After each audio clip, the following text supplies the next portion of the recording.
Mumbai Indians regular captain అయిన హార్దిక్ పాండ్యా ప్రస్తుతం వెన్నునొప్పితో బాధపడుతున్నాడు.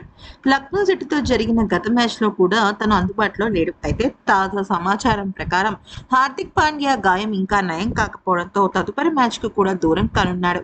జట్టుతో కలిసి ప్రయాణించలేకపోవటం ఈ వార్తలు దాన్ని బలాన్ని చేకూరుస్తున్నాయి. అయితే రాయ్పూర్లో జరగబోయే కీలక పోరులో హార్దిక్ ఆడకపోవటం జట్టుకు పెద్ద లోపం అని చెప్పొచ్చు. హార్దిక్ లేని సమయంలో జట్టును నడిపించిన సూర్యకుమార్ యాదవ్ కూడా తదుపరి మ్యాచ్లో ఆడే అవకాశం కనిపించలేదు. ఎందుకనంటే సూర్యకుమార్ యాదవ్ భార్య దేవిషా శెట్టి త్వరలో తల్లి కాబోతోంది. ఈ సంతోషకరమైన సమయంలో తన కుటుంబంతో గడపాలని సూర్య నిర్ణయించుకున్నాడు. దానికి తోడు ఇప్పుడు గమనించినట్టయితే ముంబై ఇండియన్స్ జట్టు ప్లే ఆఫ్ కి వెళ్లే అవకాశాలు దాదాపు సన్నగిల్లిపోయాయి. ఈ కారణంతో మే 10వ తేదీన బెంగళూరుతో జరిగే మ్యాచ్లో అందుబాటులో ఉండటం లేదని తెలుస్తోంది. అయితే దీనిపై జట్టు యాజమాన్యం ఇంకా పూర్తి స్థాయి ప్రకటన అయితే చేయలేదు. కానీ కెప్టెన్ వైస్ కెప్టెన్ ఇద్దరు అందుబాటులో లేని పక్షంలో ఇప్పుడు రోహిత్ శర్మ కెప్టెన్ కాబోతున్నాడు.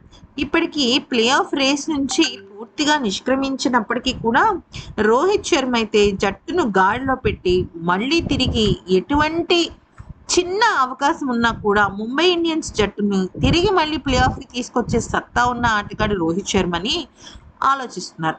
అయితే తిలక్ వర్మకు కూడా ఇచ్చే అవకాశం ఉంది. కానీ తిలక్ వర్మ ఇప్పటికే బ్యాటింగ్లో తలబడుతున్నాడు. ఇక కెప్టెన్సీ అని ఇంకొక బాధ్యత ఇస్తే చాలా కష్టం. అయితే ప్రస్తుత సీజన్లో ముంబై ప్రదర్శన చాలా చండాలంగా ఉంది.